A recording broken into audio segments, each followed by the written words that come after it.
375장.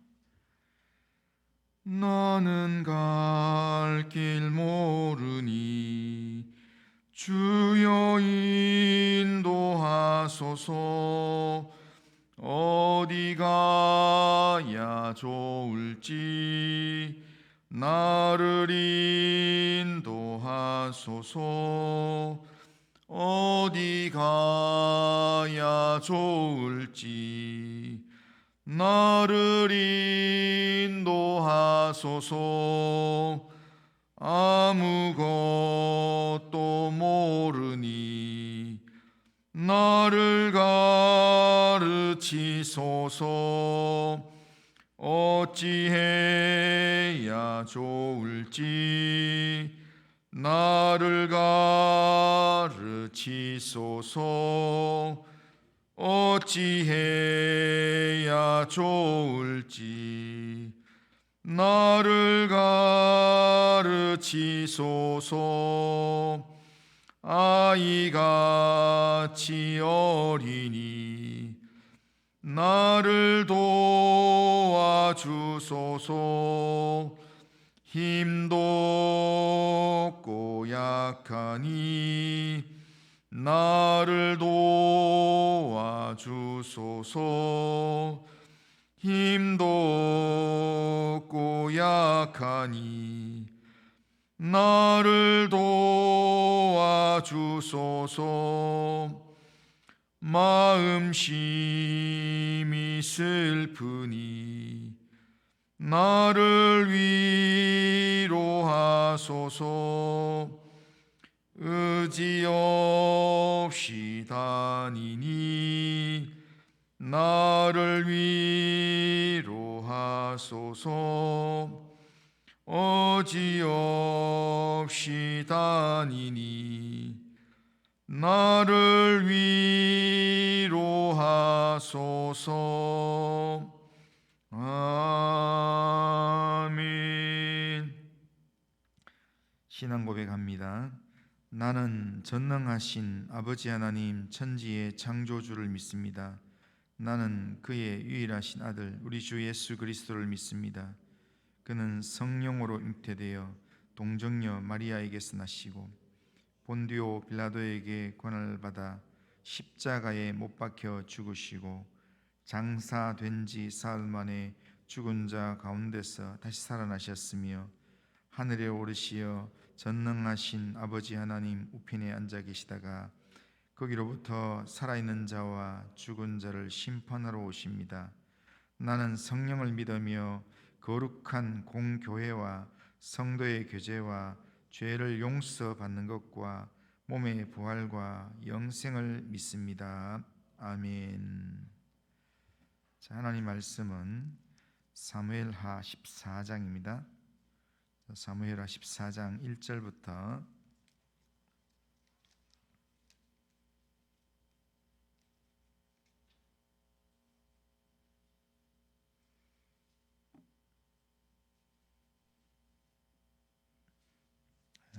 1절부터 13절까지만 읽겠습니다. 원래 20절까지인데 13절까지만 읽겠습니다.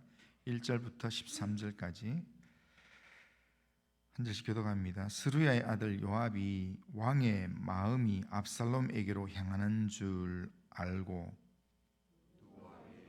사람을 보내 거기서 지혜로운 여인 하나를 데려다가 그에게 이르되 청하건대 너는 상주가 된 것처럼 상복을 입고 기름을 바르지 말고 죽은 사람을 위하여 오래 슬퍼하는 여인같이 하고 왕께 들어가서 그에게 이러이러하게 말하라 하고 요압이 그의 입에 할 말을 넣어주니라.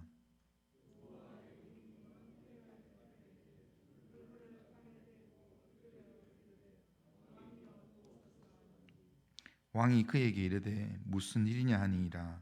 대답하되 나는 진정으로 과부니이다. 남편은 죽고 이 요정에게 아들 둘이 있더니 그들이 들에서 싸우나 그들을 말리는 사람이 아무도 없으므로 한 아이가 다른 아이를 쳐 죽인지라. 온 족속이 일어나서 당신의 여종 나를 핍박하여 말하기를 그의 동생을 쳐 죽인 자를 내놓으라.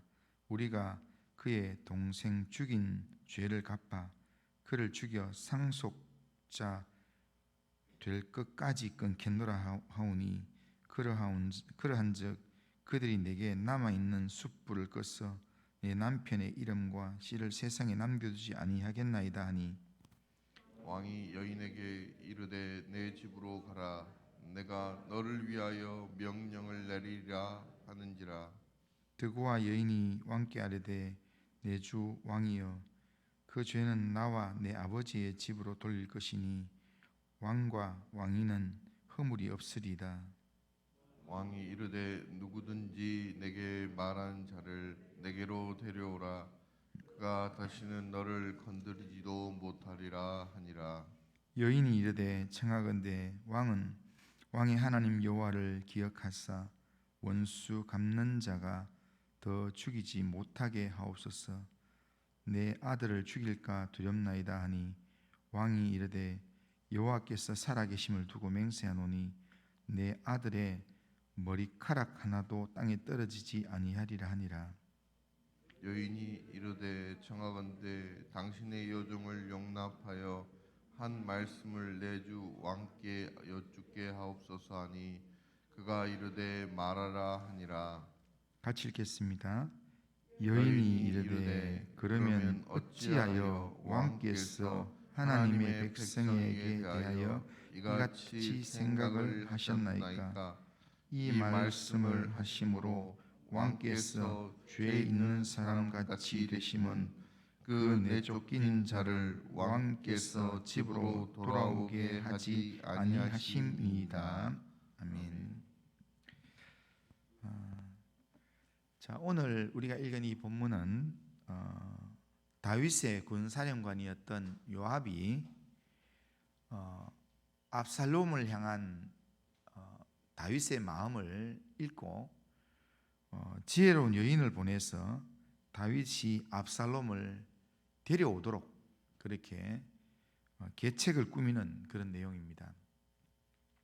먼저 1절 이하의 내용을 보면 요압이 압살롬과 다윗 사이를 중재하는 일을 합니다. 요압은 압살롬과 다윗 사이를 중재하는데 암논을 죽인 일로 압살롬이 어떤 벌도 받지 않도록 그렇게 그런 방향으로 중재를 합니다.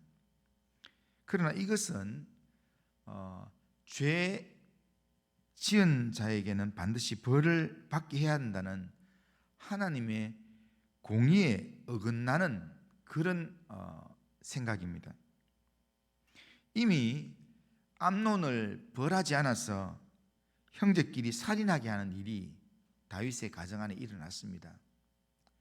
이걸 경험했기 때문에 다윗은 압살롬의 일을 지금 그냥 넘어가지 않으려고 지금 압살롬에게 전혀 마음은 아프지만 슬퍼하지만 연락을 전혀 하고 있지 않는 그런 상황입니다. 이런 다윗을 잘 아는 요압이었기 때문에 요압은 암논 이 사건에도 다윗이 아무 일도 하지 않고 넘어갔던 것처럼 이 압살롬에 대해서도 아무런 징계를 하지 않고 그냥 어물쩡하게 넘어가 주기를 그런 바라는 그런 마음으로 지금 모종의 계책을 지금 세우는 겁니다. 요압의 지금 이 계책은 암논을 죄에 빠지게 했던 사촌 요나답의 강교한 깨와 같은 그런 어떻게 보면 하나님 보시기에는 악한 내용이었습니다. 벌을 주어야 할 자를 벌 주지 못하게 하는 그런 계획이었다라는 겁니다. 오늘 우리가 살아가는 사회에는 이런 죄가 많이 있습니다. 힘이 있고 또 권력이 있고 돈이 있는 자들에게는 벌을 제대로 주지 못하도록 이렇게 손을 쓰기도 하고 또 재판관에게 영향을 주기도 하고 그래서 세상에는 유전무죄 무전유죄 이런 말이 지금 있지 않습니까? 그러나 이렇게 지금 힘 있고 돈 있고 권력이 있기 때문에 지금 벌을 제대로 주지 못하도록 하게 하는 이것은 하나님께서 기뻐하지 않는 그런 악한 죄의 모습입니다. 우리는 우리가 이 땅의 삶을 살아가면서 우리가 이런 일에 가담하지 않아야 되고요. 그리고 우리가 있는 이 땅에 이런 일들이 공공연하게 진행되지 않도록 우리는 이 땅을 위해서, 이 나라를 위해서 우리가 기도해야 될 또한 책임이 우리에게 있습니다. 하나님의 공의가 이 땅에 바로 서고 힘이 있는 자라도, 권세 있는 자라도 죄가 있으면 죄의 형벌을 정직하게 받는 삶을 살도록 이 나라와 이 땅의 공의를 위해서 우리는 늘 기도를 해야 되는 겁니다. 그리고 혹시 우리가 이런 일에 가담하고 내 편이기 때문에, 내 가족이기 때문에, 또 내 일이기 때문에 하는 그런 마음으로 우리가 거기에 같이 가지 않도록 우리가 늘 우리 자신을 돌아봐야 된다라는 겁니다. 2절 이하에서 보면 요압은 드고아에 사는 한 지혜로운 여인을 불러서 이 상을 당한 과부로 변장하게 합니다. 그리고는 요압은 이 여인에게 다윗에게 가서 자기의 이 상황을 아주 억울한 상황으로 이렇게 만들어서 다윗에게 가서 이야기를 하게 합니다. 그러나 그 모든 이야기들은 요압이 만들어낸 이야기입니다. 이 여인에게 과부로서 두 아들이 있는데 형제가 싸우다가 형이 동생을 죽였습니다. 그래서 동생을 죽이고 형만 남았는데, 그런데 집안의 어른들과 동네 사람들이 동생을 죽인 형을 내놓으라고, 절대로 아버지의 이 재산을 상속받지 못하게 된다, 주게 된다 라고 그렇게 하기 때문에 이걸 막지 못하면 자기 남편의 씨가 다 마르게 된다, 좀 도와달라 라는 이야기를 다윗에게 하게 합니다. 다윗의 요청에 따라서 이 여인이 다윗에게 가서 요압의 요청에 따라서 이 여인이 다윗에게 가서 이 일러준 말대로 합니다. 그런데 이 상황을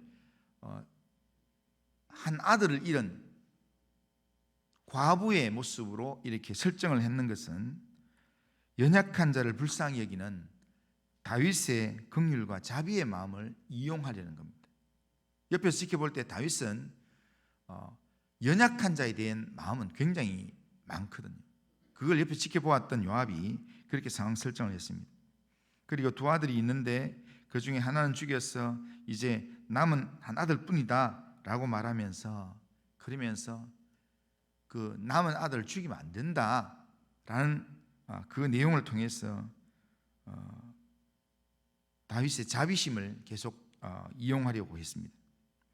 드고아의 이 여인은 연약한 자를 불쌍히 여기는 다윗의 이 긍휼의 마음을 이용하여서 지금 거짓말을 만들어서 지금 이야기합니다. 그러나 다윗이 이 여인이 거짓으로 다윗에게 말한 이 상황은 압살롬의 상황과는 직접적으로 바로 연결되는 내용은 아닙니다.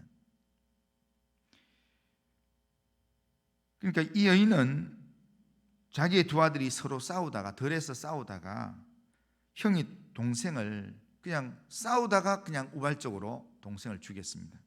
하지만 압살롬의 살인은 아주 철저한 계획살인이었습니다. 압살롬은 그의 형 암논을 죽이기 위해서 2년이나 마음에 품고 계획을 했었습니다. 율법에는 고의로 사람을 죽인 사람은 반드시 죽일 거라, 그렇게 죽일지니라 그렇게 이야기하고 있습니다. 그러니까 부지 중에 순간적으로 이렇게 해서 한 사람들은 도피성에 가서 재판을 받을 기회가 있지만 고의로 살인한 사람은 아무리 도피성 가도 그 사람은 용서가 안 되는 겁니다. 그렇기 때문에 다윗은 압살롬이 아무리 자기 아들이라도 그를 심판해서 하나님의 공의가 살아있음을 이스라엘 왕으로 그가 나타내야 되는 게 다윗의 사명이었습니다. 그래서 다윗이 고민이 많은 겁니다. 그래서 압살롬을 아들로 생각하니까 죽일 수가 없고, 또 이스라엘 왕으로서 공의를 실천하려고 하니까 그냥 용납해 줄 수가 없고, 그래서 지금 3년 동안 연락도 못하고 지금 있는 겁니다. 그런데 지금 요압이 여인을 통해서 지금 마치 우발적으로 죽은 이 여인의 이 상황 설정처럼 그렇게 우발적으로 그랬으면 그냥 좀 봐주면 안 되나, 이런 마음입니다.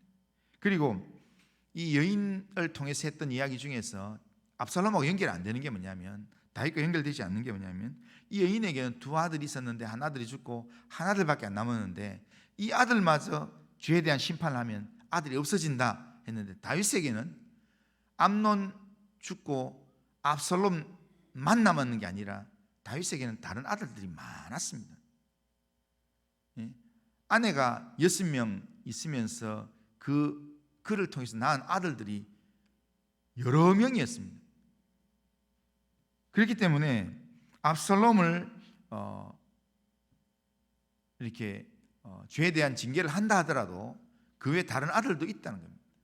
그런데 요압이 왜 이런 계획을 하는가 하면, 다윗도 그렇고 요압도 그렇고 처음에 마음에 이 차기 후계자로 내정 생각을 하고 있는 사람이 압살롬이기 때문입니다. 얼굴도 잘생겼고 또한 이 사람과의 관계성도 좋고, 이런 측면에서 이렇게 장차 왕이 될 후계자가 될 사람을 그렇게 죽여서 되겠나라는 생각을 하고 있는 겁니다. 이렇게 지금 요압이 이렇게 계획을 해서 하는 것은 벌을 내려야 할 자를 그에게 벌 내리지 못하게 하려는 그런 계획으로 이렇게 진행하는 겁니다.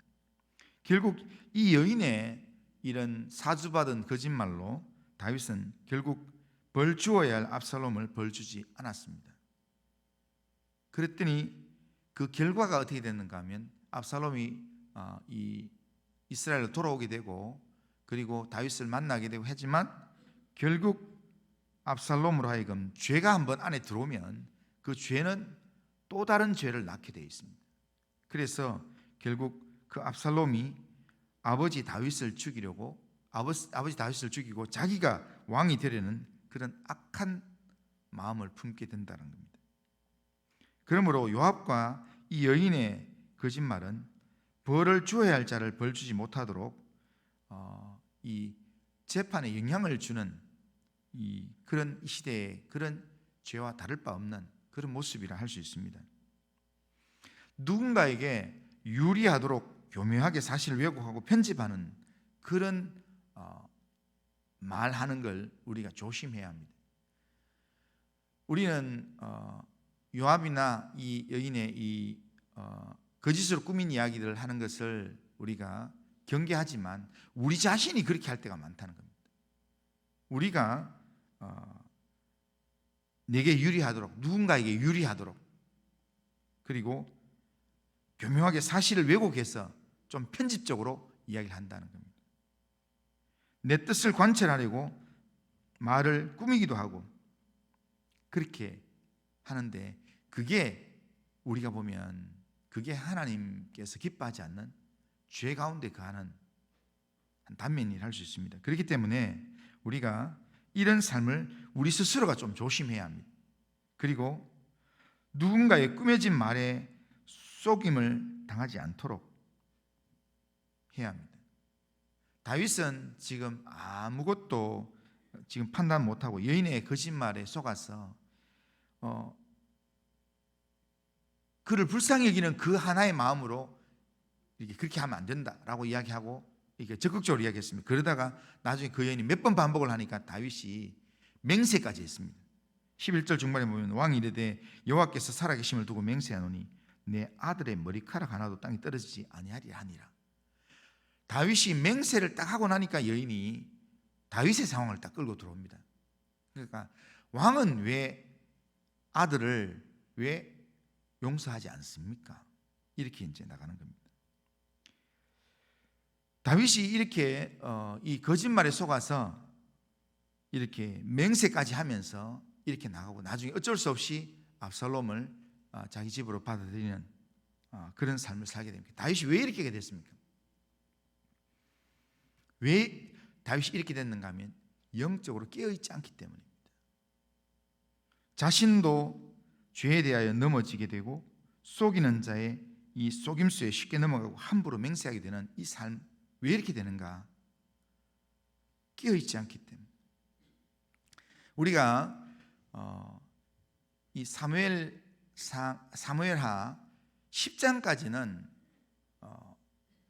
다윗이 어디를 가든지 여호와께서 함께 하셨다 하는 거기에는요, 다윗에게 하나님이 함께 하셨고 다윗에게는 뭐가 있냐면 하나님 말씀이 있었습니다.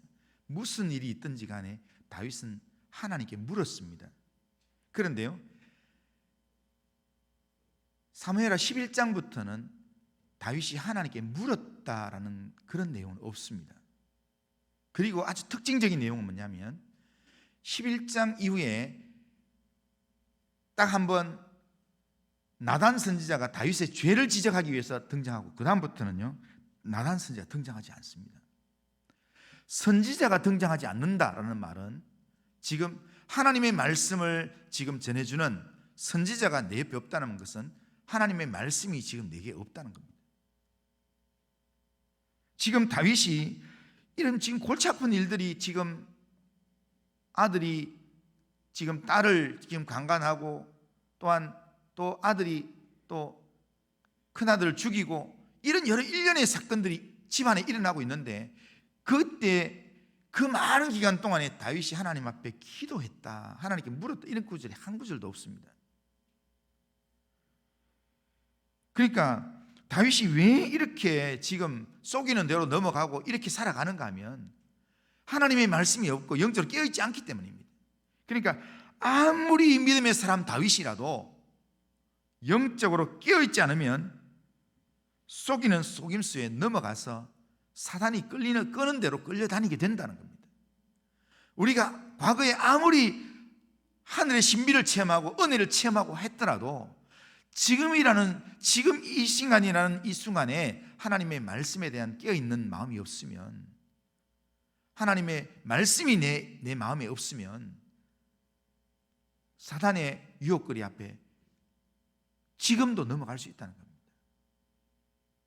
다윗이 그렇게 대단한 믿음의 사람이었고 하나님께서 그렇게 아끼는 사람이었지만, 그렇지만 이 다윗이라도 영적으로 깨어있지 않으니까 한 여인의 거짓말에 의해서 그냥 하나님의 공의를, 자기가 마음에 품고 있던 하나님의 공의를 내려놓고 그냥 정의를 저버리는 어리석은 삶을 선택한다라는 겁니다.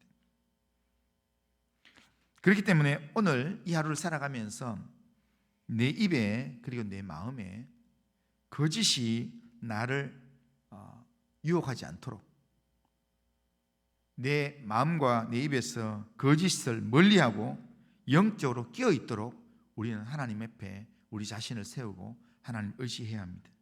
그리고 하나님의 뜻과 하나님의 공의를 세우는 그런 믿음의 삶을 살려고 오늘도 기도하고, 그 삶을 위해서 하나님의 말씀과 성령이 내 마음을 채우도록 우리가 기도해야 될 줄로 믿습니다.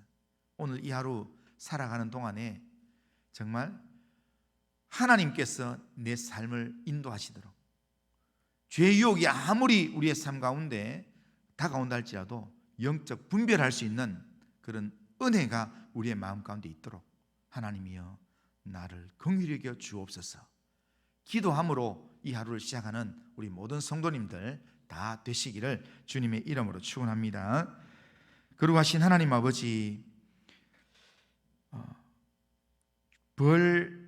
죄 지은 자에게, 벌 받을 자에게 벌 받지 않게끔 그렇게 교묘하게 중재하는 이 요압의 중재 앞에 다윗이 전혀 예상하지 못하고 그냥 그 유혹거리 속에 그대로 넘어가서 그냥 그렇게 결정해버리고 맹세해버리는 그런 다윗의 모습을 보면서 하나님, 우리가 요압 같은 그런 마음으로 하나님 거짓을 이용하는 삶을 살지 않도록 도와주시고, 또한 우리를 속이기 위해서 다가오는 그런 속임수 앞에 전혀 대책 없이 무너지는 그런 어리석은 삶을 살지 않도록 하나님 우리를 영으로 깨워주시옵길 원합니다. 오늘도 하나님의 말씀과 성령으로 우리의 마음을 깨워주셨어요. 오늘도 하나님의 사람답게 하나님이 인도하시는 길을 믿음으로 걸어갈 수 있도록 인도하여 주시옵소서. 오늘도 우리의 삶을 주님께 의탁합니다. 주님께 함께 하시고 은혜 내려 주옵소서. 예수님의 이름으로 기도드립니다. 아멘. 하늘에 계신 우리 아버지여, 이름이 거룩히 여김을 받으시오며 나라가 임하시오며 뜻이 하늘에서 이루어진 것 같이 땅에서도 이루어지이다. 오늘 우리에게 일용할 양식을 주시옵고 우리가 우리에게 죄 지은 자를 사해 준 것 같이 우리 죄를 사하여 주시옵고 우리를 시험에 들게 하지 마시옵고 다만 악에서 구하시옵소서. 대개 나라와 권세와 영광이 아버지께 영원히 있사옵나이다. 아멘.